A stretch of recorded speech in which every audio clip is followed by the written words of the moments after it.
Good afternoon, CCF, Good afternoon. and happy anniversary. Before we begin with our celebration today, let us first start with this wonderful quote that says, let us read, I asked God for flowers, and He gave me rain. When you understand this, everything starts to make sense. At first, the rain doesn't always make sense. It can feel uncomfortable, uncertain, and even inconvenient. But without rain, nothing grows. And as we celebrate 17 years of God's faithfulness in this church, I think that reflects our story as well. There were seasons when we didn't have a permanent place to gather. We transferred from one place to another, uncertain of where God was leading us next. But looking back now, we realize that every season, even the difficult and the confusing ones, was watering something greater than we could see. God was teaching us that the church was never the building. We were the church all along. And now, by His grace today, we stand in a place we can finally call our own. The rain waters the earth because it causes its bud to flourish, and in the same way, God's word never returns empty. Every promise, every prayer, and every unseen season has a purpose. I'm requesting everyone to please stand. So today, we don't just celebrate our building. We celebrate the faithfulness of God. Let us sing the songs of worship.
Jesus.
never confined to this building because your people, we are the church.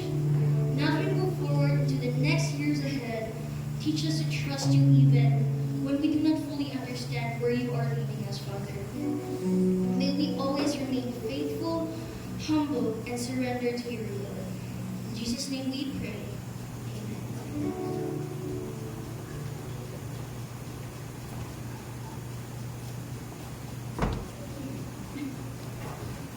Let's remain standing for the reading of God's words. If you have a Bible with you, buksan nila sa 1 Peter chapter 1, itong basahan verses 1 down to 7.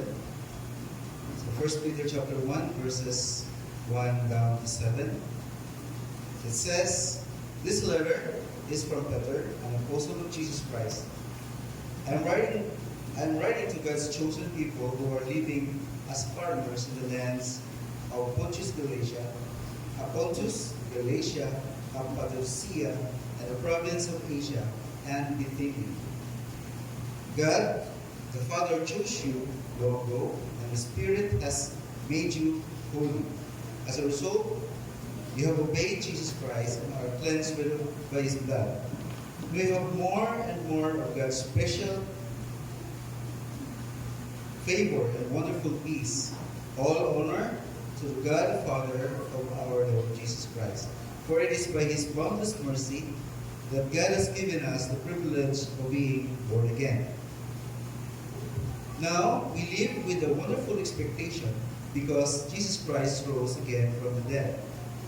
For God has reserved a priceless inheritance for His children. It is kept in heaven for you, pure and undefiled, beyond reach of change and decay. And God, in His mighty power, will protect you until you receive this salvation, because you are trusting Him.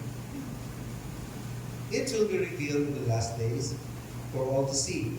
So be truly glad. There is wonderful joy ahead, even though it is necessary for you to endure many trials for a while. These trials are only to test your faith, to show that it is strong and pure. It is being tested as fire tests and purifies gold. And your faith is far more precious to God than mere pure gold. So if your faith remains strong after being tried by fiery trials, it will bring you so much praise and glory and honor on the day when Jesus Christ is revealed to the whole world. May the Lord have blessed upon the reading of His words. And now please be seated.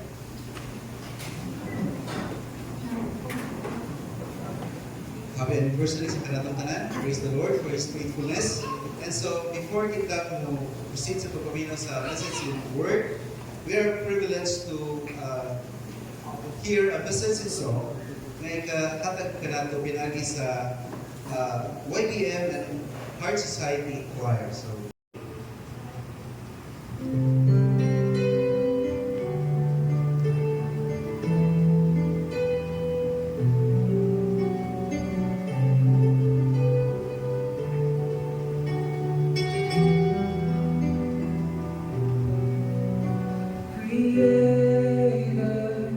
You gave us light in the darkness, gathered and parted the waters. Somehow you know me by name.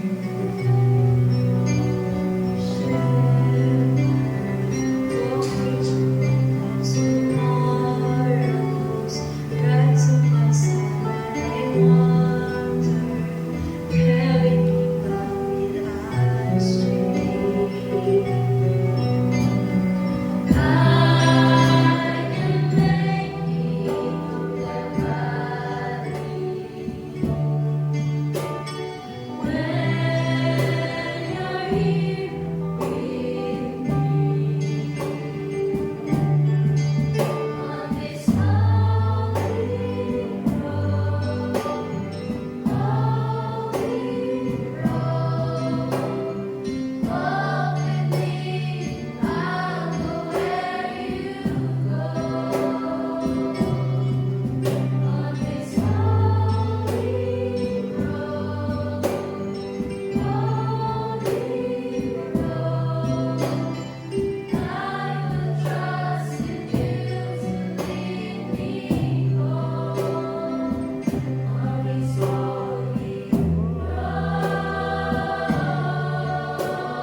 Walk with me, I'll go where you go.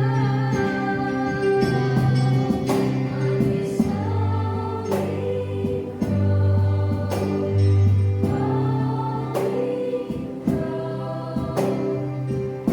with me, I'll go where you go.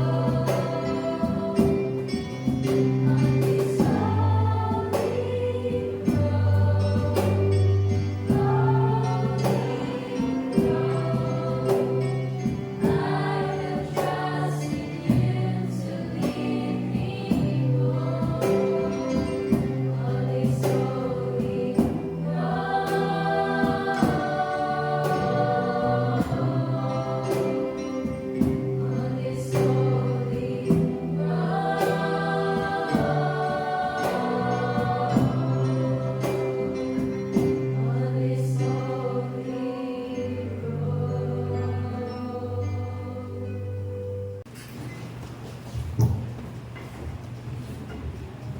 Salamat. YBM and HS. Another round of applause sa ilaha.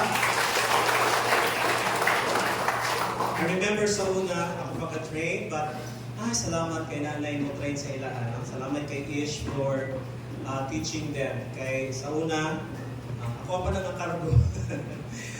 Once again, good afternoon to everyone and happy 17 to everyone. Nandiyan Good afternoon, everyone, and happy 17th anniversary.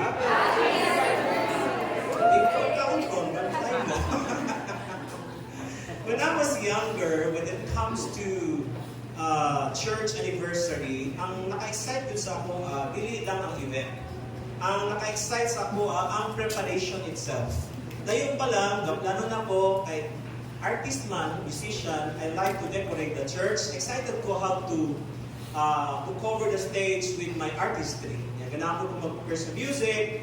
And I'm excited to prepare the song lists para sa praise and worship and connect everything to the theme. So, hindi ko gimmick. And syempre, excited ko na sa pagkaon. But during the pandemic, or even before that, looking back now, I somehow lost that passion and excitement. Hindi na kaya naka-excited sa mga kapil ng Christmas sa damay. Ano na siguro ka naman, 48 na ka? I did it 48 naman ako. I become tired and weary of the yearly church routine, including Christmas celebration. And sometimes, it felt like we were just celebrating just for the sake of celebrating.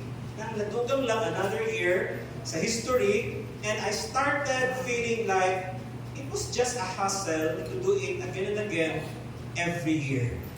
What used to be a passion slowly become a burden. And it became meaningless to the point na I no longer found excitement in doing celebration. So every year, I always found myself searching for valid reasons to convince myself na it is worth celebrating. And honestly, even sa ako ang own birthday, I don't want to celebrate it. Even sa occasions sa family, I'm not excited to celebrate anniversary or birthday sa uban. I just want to be alone. I became okay with just letting it go without much celebration. But you know, habang ginatanaw na po ang mga reasons, I want to look for validity of this event that we are celebrating. God never failed to give me wonderful reason to commemorate our beginnings. And those reasons somehow change every year. Just like last year, nauna po ko, bakit ba niyo? Dapat ba may mag-celebrate? So this year, habang ka-prepare kong message, I'm trying to connect it sa ito ang tema on holiness. And God once again gave me wisdom to see church anniversaries in a different way. And this time, God reminded me that more than simply counting the years, it is really about looking at the story God has placed in everyone's lives throughout our journey sa ministry sa CCF, dili lang as a congregation, but as an individual person. Kaya ang celebration is not just looking at the years that we've been counting since we started. God reminded me that celebrations of anniversary is an opportunity to think not only what we are having, what we are adding in our years, but what God has been doing in our ministry, but most especially what He is doing to us individually. So it is about looking both the highs and the lows of the roads we encountered. Roads that became building blocks para sa atong growth, maturity, hindi lang sa numbers, but also spirituality and our connection with God and our relationship with one another. And that led me to this title, The Holy Road. Because whether we deny it or not, anniversaries are stories of our journey. And journeys are reminders of what we've been through, the road. Because ang church anniversary, reminds sa ato what happened along the way. And at the same time, what happened to us? What happened to you? What happened to me? And paano nag-change ang life and how we've been transformed by God as years go by. So kasagaran sa mga anniversaries, grabe ang gina-highlight. We highlight achievements, we highlight growth, we highlight pila ka buok ang i-baptize. But we forgot to highlight ang true story of our journey. The stories of our pain. The stories of our disappointments. The stories of our frustration. Ang kwento ng ating brokenness, ang kwento ng ating heartbreak, ang kwento ng ating suffering, and even betrayal as we each played our role in the body of Christ. Kasagaran, ginatabunan nato na. We are in denial of those things, but those are the things that put us into the movement of God and brought us to what we are now today. So that is why, for those who have been part of the church since the beginning, the story of our foundation carries deeper and more personal meaning. We did not only witness the journey, we experienced the journey. And we were there through the early struggles, small beginnings, and even sa ato ang mga sakripisyo, and sa mga prayers and seasons when faith was the only thing that our church could hold on to. And so ang church became more than just a place. The church became part of our personal walk with God. So habang galabay ang tuig, church perspectives become a reflection of the roads that we've been through. Now, many people, especially ang dili man taga diri or mga newer ones, they do not see that. Ang makita lang nila ang final product sa church. Some of my classmates in Bible school would say, dito yung church no, dako, may problema no, dako sino operator ha. Muna yung natanaw permi, but they do not know ang ato ang journey. They thought ang journey nato is so smooth from the beginning. Let me show you a picture. Kasagaran, ang pananaw sa mga tao sa ato ang journey, muna ingana lang, tapay, wapo ang dalan towards where Christ is bringing us. But actually, the real story of our celebration of our church is this.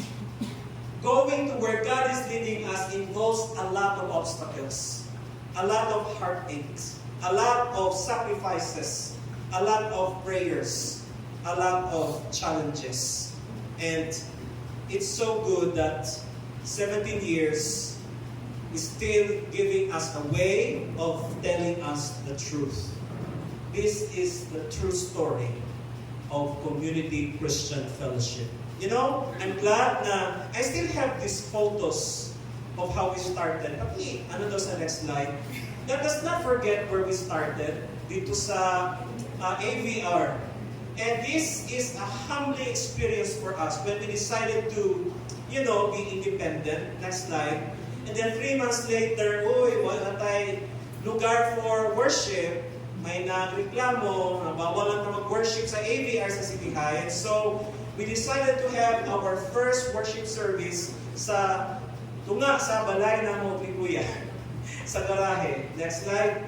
And, yeah, ingana ang plastada. Kung mag-ulan, dikit-dikit ra. No? Kung mag-quark, about face lang.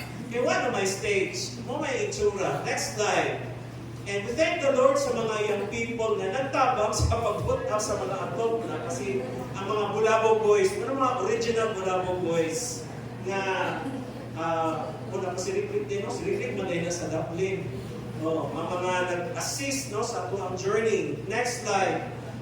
Ingana ang kapuno. Si Juray, mas ganun. Nindot ang gising mo, si Peli. Diba? O si Kwan pa din, no? Si Christy. Diba? Sa tubangan. Muslim pa kayo, Christy. Next slide. And ang isang kagalahin mo na Sunday school area, si Ana pa na. Ang nakatalikudan na si Isha yun na ba? Tulog ka mo.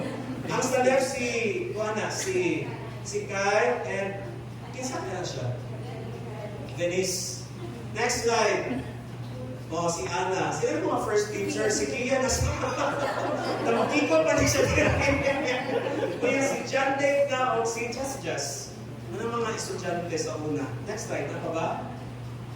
Wala na. No? So, here we are, 17 years later, still walking, still serving, and still together. And as I look back, I realize the road of ministry is not merely a hard road, it is a holy road. Nindot ng ang reality sa pain, struggles, challenges are holy roads that refine us to become better Christian. Because a holy road is not a path that keeps us away from hardship. Ang holy road, dalan na kung asa ang Ginoo ginagamit ang mga hardship to shape us, to strengthen us, and draw us closer to Him. So, as we celebrate this anniversary, I want us to look at the road we encounter, the road that shaped us into the church God desired us to be. Because this road is not just any road, it is God-ordained road. Nga nag-andam sa tuwa, not only sa ministry, nag-andam po sa mga nag-involve sa ministry. And this will bring us to first insight. The holy road is a road of refinement. Refinement as a congregation, refinement as a person. Kaya habang ginatubag nato ang ministry sa church, individually nato tayo kanya-kanya na roads na ginatubag. Okay lang? Ay, si Jun Lopez pa din. Welcome, Jun.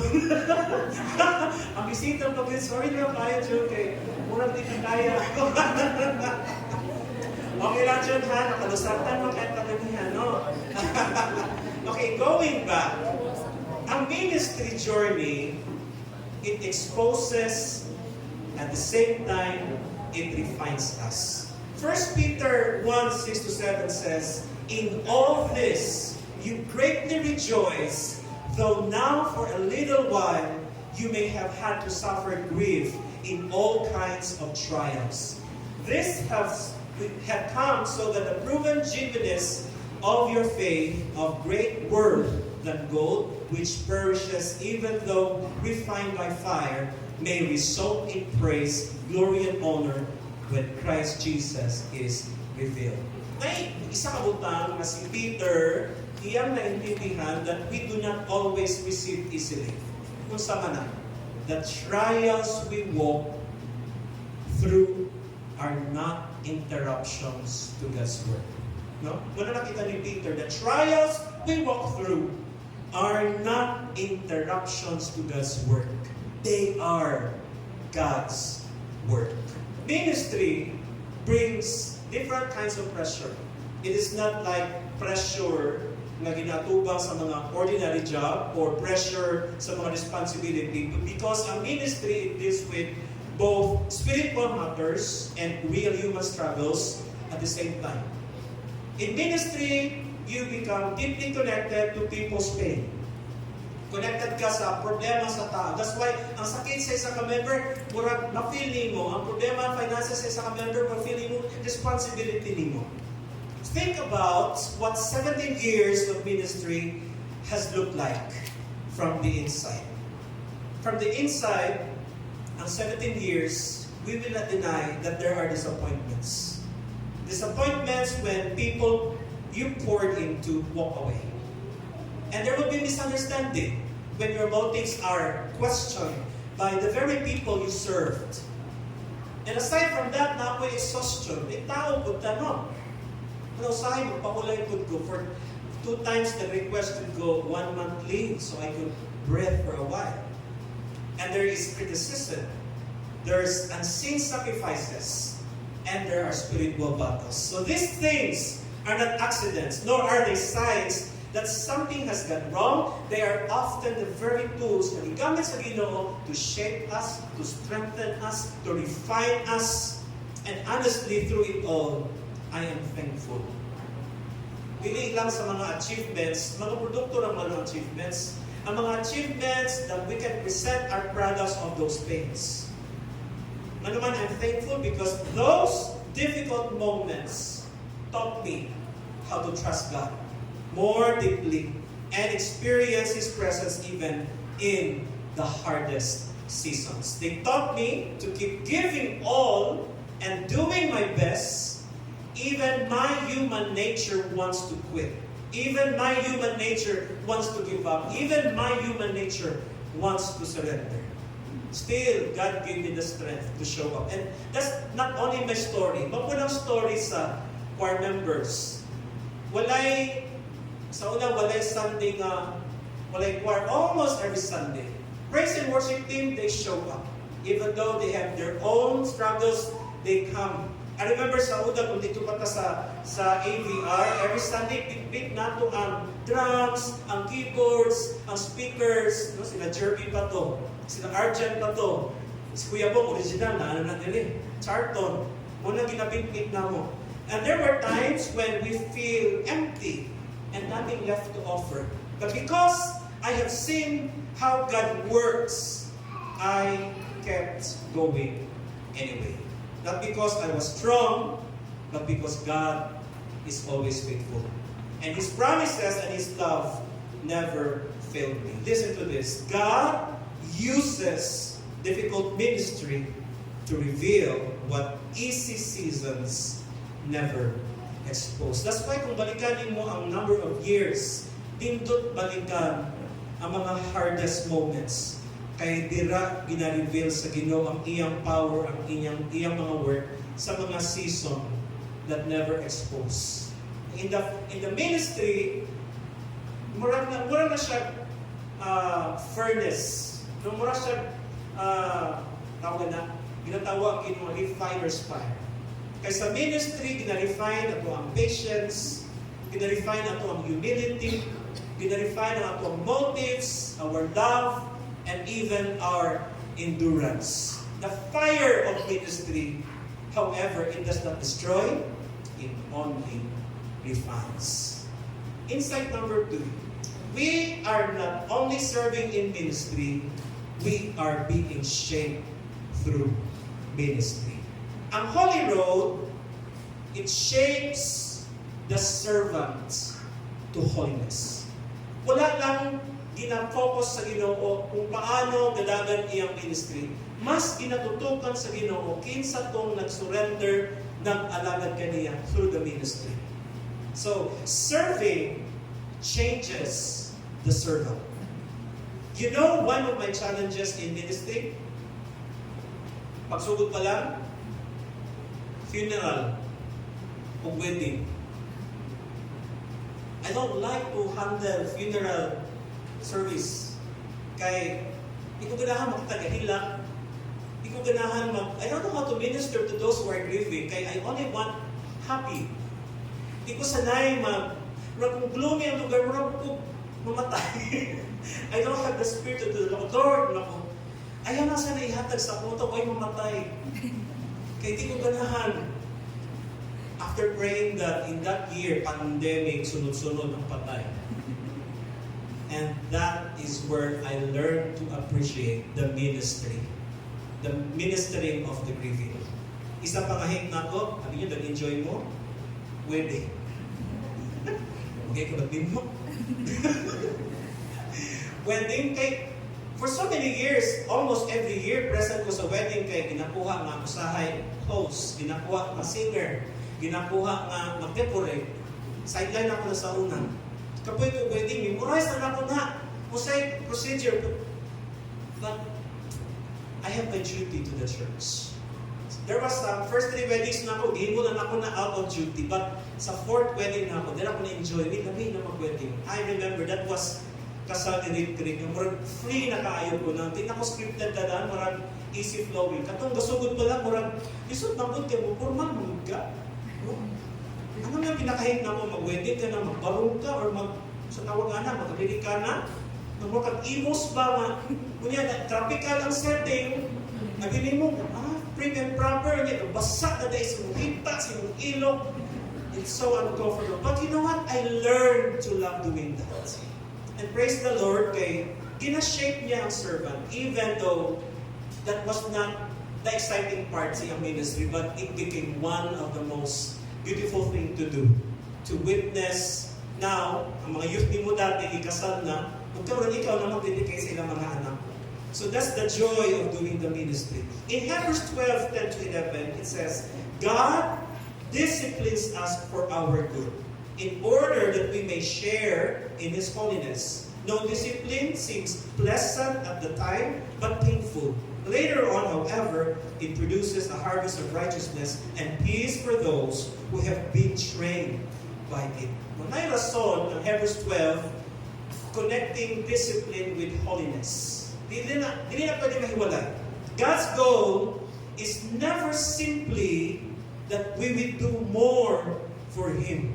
That's not the very goal of God na may mahimot sa iya, ha? His goal is what we would become more like Him. Hindi siya excited what you will do for Him. He is more excited what you will become more like Christ. And that is the kind of transformation that requires a process. Ang transformation na makita natin sa School of Ministry service. Now, I want to speak directly everyone in this church who has ever served in the church. Sa mga servant leaders who have carried assignments. For example, request lang ko isa sa mga elder nato, si Kuya Bong. Si Kuya Bong, ano yung doti ito, Kuya Bong? Asa mas Kuya Bong? Pugi kayo, no? Si Kuya, asa mas Kuya? O sa likod. 200 elders. And mostly, sila daghang trabaho. Dili lang, aside from sa career nila, si Kuya Bong, iyang trabaho, financial secretary, gitarista, teacher sa Plus 101. Galing pa siya home groups. Simple din Kuya. The-drums, usahay, wala na. Akaroon wala na, pahulay na siya, retired na siya. Pero gahandang ng group. Ingat, di na ba? Kanang sa'yo, doble-doble ang trabaho. And sometimes you feel like unappreciated. To the musicians, napaling tindog mga praise and worship team, musicians, this a church. Muling mga nahunga nga, makita nyo every Sunday, ay akala nyo madali lang, kay talented sila, they have their own responsibility as well. Choir members, please rise up. Please rise. Choir members. Familiar ba ang mga faces? Ang uban din ha, dili lang choir members, ang uban teachers. Ang uban, nag-handle po self-group, nag-handle o home groups, nag-handle o heart society, nag-handle o youth. Yung nang take your seats. Sa mga ushers na nag-smile, maski kikapoy, sa mga volunteers who came early, sa mga prayer teams na nag-add to every Friday, sa mga technical team who serve invisibly, kaya naman sila sa likod, makaroon, salamat sa Ginoo na si Pauline, diba? Na nag-operate sa projector. Usahay, dili na to na sila makatagal ng attention. Usahay, si Juan, si Shamel, na nag-operate in hand. But they play an important role and sometimes they are not seen. No? Sa mga na-mention natin ng mga volunteers, you came thinking you were helping build a ministry, and you were. No? But something else was also happening. Something that God was doing, not through you, what He is doing in you. Ang Ginoo, habang kita nag-serve, He is building our character. He cultivates surrender, He cultivates faithfulness, and He was deepening our dependence on Christ. Listen, some of the holiest moments in church life happen backstage. No ka na nahitabo, BTS, behind the scene, where nobody applauds. And I learned to appreciate that. That's why makasulti ko sa inyo, maski di pa ninyo ako i-appreciate, even though no appreciation, even though you would not remember my birthday, I'm fine with it. I learned to accept the beauty of service without applause. Because the stage is not where most of the sanctification happens. Sanctification happens in the preparation room, in the early morning, in the late conversation that no one saw. In the moment you chose to stay when every reasonable part of you wanted to walk away. So Ginoo, sa mga nag-serve today, God was not wasting any of your offering to Him. Ang iyong talent, time, treasure, and even your testimony. He was using all of it, the unseen and the seen, to build something in you that will last far beyond the life of any program, any event, or any season of ministry. Insight number 3, the church life was never meant to be a one-man effort. Ang road sa ministry was designed congregationally. The church is built congregationally. Dili na isa lang ang trabaho. Dili na sa pastor lang. It's everyone's business. Ephesians 4:15 to 16, it says, we will grow to become in every respect the mature body of Him who is the head, that is Christ. From Him, the whole body, joined and held together by every supporting ligament, grows and builds itself up in love as each part does its work. Ang vision ni Paul sa church in Ephesians 4 is not a vision para lang sa mga gifted ones na nag-karga, na nag-entertain sa audience. Ang vision ni Paul is a vision of a body. Every ligament, every joint, every member working together in love so that the whole community grows. And that's why I can say the worst and useless member is one that does not know his part or place in the body. Ang word ni Paul is remarkable. The body builds itself up. This is not passive. When he said the body builds itself up, this is not spectator language. Every part of the body has a role to play. Every part contributes to the health of the whole. On anniversaries, we naturally look towards kinsa nang sa front line. Muna makita ni mo perme. And God has indeed worked through those in the front lines. But ang totoong kwento ng 17 years natin is not only told from the front. The real story of this church is told in what you may never have seen. Those who are working in the background. Because someone prayed. Before service, after service, in the middle of the night, someone prayed. That's the story of our 17-year story. Because someone sacrificed financially. Ang atong church is a product of someone's sacrifice. Dako kayo ako ang pasalamat sa Ginoo, the Lord God used Uncle Udi na during his retirement, instead of spending his money for enjoyment, he gave it to our church, to our project. And not na sa Uncle Udi, all of us nag-contribute na para lang in just 5 months or 6 months, nabuo na ang first part sa atong church. And then we have come to this point nga, nakumpleto na ang duwa ka lote. Because there's someone who gave, there's someone who taught children, There's someone who stayed late. There's someone who carried the burden silently. We have nung makita ang background, ang story sa 17 years. Now, dili nato mapansin, but they have an impact in the story of our journey. A healthy church is not built by gifted leaders alone. It is built by a congregation walking together in holiness and service. And now, as we look at the future, the same invitation stands. Wala nagbago. The church was never designed to be carried by a few habang ang uban nagatanaw lang. It was designed to be carried together. Can you read that?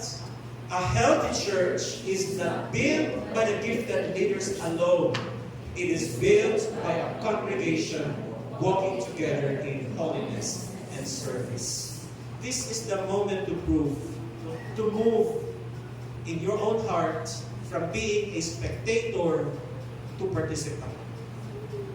If you notice that you've just been sitting every Sunday na wala kang contribution, it's time for you to move from being a consumer to a contributor. From someone who attends this church to someone who belongs to it, who takes ownership of it, who carries it forward with everyone else. But even as we say that, even as we talk about ownership and participation and carrying the mission forward, we need to be careful about something. Because posible na involved ka in the church, but you still miss the point entirely. It is possible that they involved ka in the church and you are never being truly transformed by it. It is possible, hatagin mo ang time, energy, gifts, you show up faithfully, you serve consistently, you contribute genuinely, and still quietly measuring everything by wrong standard. Yeah, we still ask, are we growing? Are we succeeding?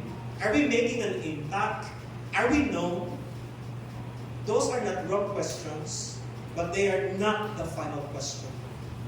There is a deeper question underneath all of it, a question that has been present from the very beginning of this church, even when we are not aware of it. A question that God has been answering slowly, faithfully, and often painfully, though through every season we have walked together. So our question is, what is this church building? But the real question is, who are we becoming?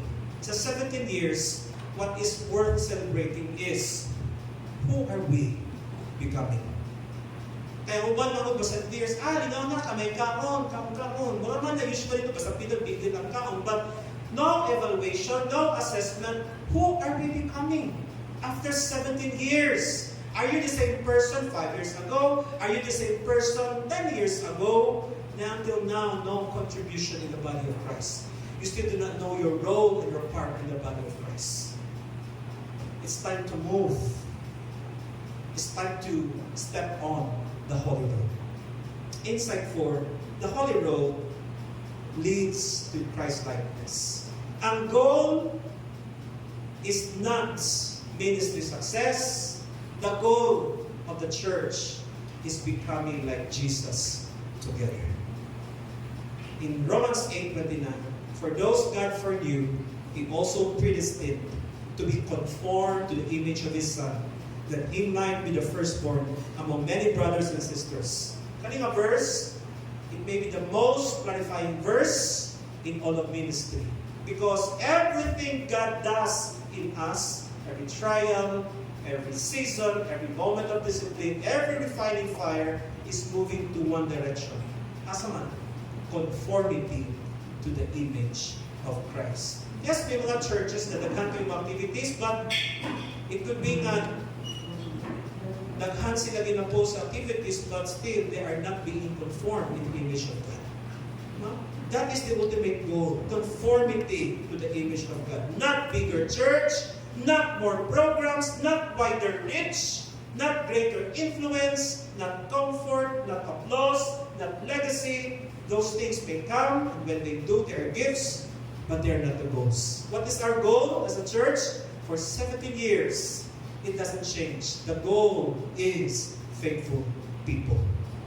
People who look more like Jesus today than they did 17 years ago. Hindi doon yung katapad din sa niya. Kung sa itsura niya, nagiging more Christ-like ba na iyang itsura? Iyang pagkatao? Because the goal is faithful people. Faithful ba na inyong katapad? The goal is transform lives, stories of grace, and redemption that prove the gospel still works. That's why later on natay Leaders' Choice Award, mas kamo sa mga tao nga nakita ninyo ang transformation and growth nila. What is the goal? Christ-like servants. Men and women who have been shaped in the service into people of genuine love, humility, endurance, and holiness. That's why there's a church, wala ito nagagamit o deacons, deaconesses, elders. Anay elders di ay. For deacons, deaconesses. Kaya sa ubang church, ang nabutang anak, ang gamit nila church officers. Muna kay church officers, imbes na mag-serve, kabida man, sila pa ang sakit sa ulo. No? Ang board of deacons, nahimong board of demons. Mag-manipulate sa church, mag-control sa pastor. But thank the Lord, in our church, we have the SLG, Servant Leaders Group. We changed that long name for them to realize that our position is a position of service, not a position to rule. God's greatest miracle in 17 years may not only be what He built through us, but what He builds within us. Let's think about that carefully. Building, programs, services, those are visible. But the invisible work. Sama na, character that was formed, faith that was deepened, love that was stretched, pride that was broken, surrendered, and that was learned. Una mga invisible work that may be greater miracle. And it's still happening. The road does not end here. Romans 8:29 uses the language of ongoing conformity. That's why it is a journey, not a destination. Ang holiness journey, it continues for every leader, for every worker, for every member, for every family sitting in this room today. That's the nature of the church. So, what 17 years really look like? It's not about pila na ta, kaya ang mga church kasagaran, mamutana tayo, pila na mo sa church. Mga kasagaran, no? They're interested sa population. But 17 years is about our frustrations and disappointments. It's about our seasons of exhaustion. It's about our misunderstanding. Because in the middle of all that, we saw miracles. Yung mga tao sa utang ko yung kayo mag-serve. I remember si Christine, no, government sa Jollibee. And every Friday, adto ginan siya diri for prayer ministry. At may soul sa una na nagtiyo po kayo mo faithfully join the ministry.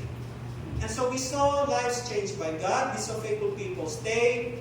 We experienced moments where God moved powerfully. The road, 17 years, is not easy, but it was holy. Because it's life-changing. And honestly, we could not trade the journey for anything. 17 years ago, we answered God's call and started this church. Some members are still with us. Some have gone to be with the Lord. Others are called to other places. But the mission God gave this church is still alive. And now the question is no longer what God has built. The question now is, what are we willing to build together moving forward? The future of the church is not carried by a few leaders. Again, it is carried by the congregation willing to walk a holy road together. Ibig sabihin, shared ownership. Naitrato nato ang ministry na may pagrespeto, may care, responsible kita. It means shared holiness. Allowing God to continue changing, refining us, even when the process is difficult. It means shared vision. Not just watching what God is doing, but being part of it. Galatians 6:9 reminds us, let us not become weary in doing good, for at the proper time we will reap a harvest if we do not give up. And for 17 years, we have not given up. And by God's grace, we will not give up now. Amen? The road may still be unknown, uncertain, and could be difficult, but it is worth walking because God walks with us. We don't move forward alone or by our own strength, but together, sustained by the one who called us and continues to guide us. So to God be all the glory for everything He has done through this church and for everything He continues to do within us. That's the story. Kung akong balikan, ang 17 years dire, mas muatras pa ko. Kay I remember in Cebu, dito ko nga gi-corner ko sa Ginoo na June, you are ready for church. And I remember dito sa NCF, masalamat sa kay June, nga kay nag-awol mag-ugo sa trabaho, kay nag-apply, nag-request ko, nag-submit ko letter of resignation sa call center, kay nakaganahan lang ko enjoy. Hindi man niya dawaton, hindi awol. Wala ko ipuyan. And ipapuyo ko dito for 3 days, and dito ko gi-corner sa Ginoo. I thought, ang ministry na ako sa old church na ako. But ang i-prepare na sa Ginoo for me is the community Christian fellowship. And I'm glad to journey this with my own unique story and your also different unique story together. God bless you. Good afternoon to everyone. Shall we all rise? Let us pray a prayer of thanksgiving. Thank God for the story He has written in your life as you involve in this ministry. Shall we all pray?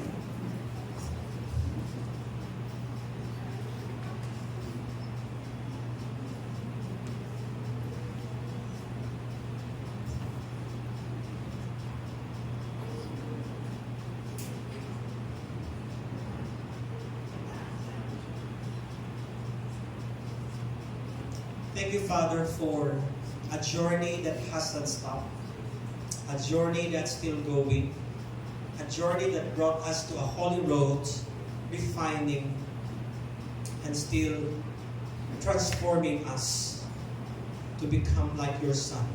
Help us not to forget you are not interested on what we can do for you as a church. You are more interested on what we are becoming as we serve together.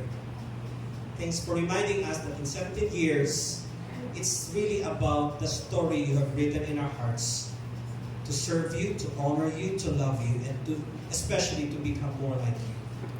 In Jesus' name, amen.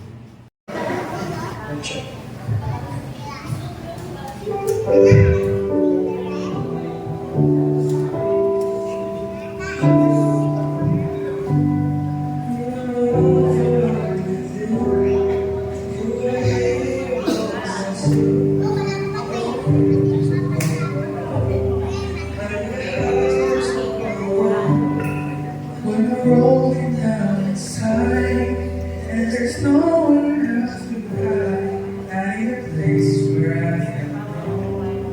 Is someone I need, right here, you're alive, bringing tears to my eyes. Sing along. I need you now more than they ever would. You put my heart back together. I searched the world to my haters.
better.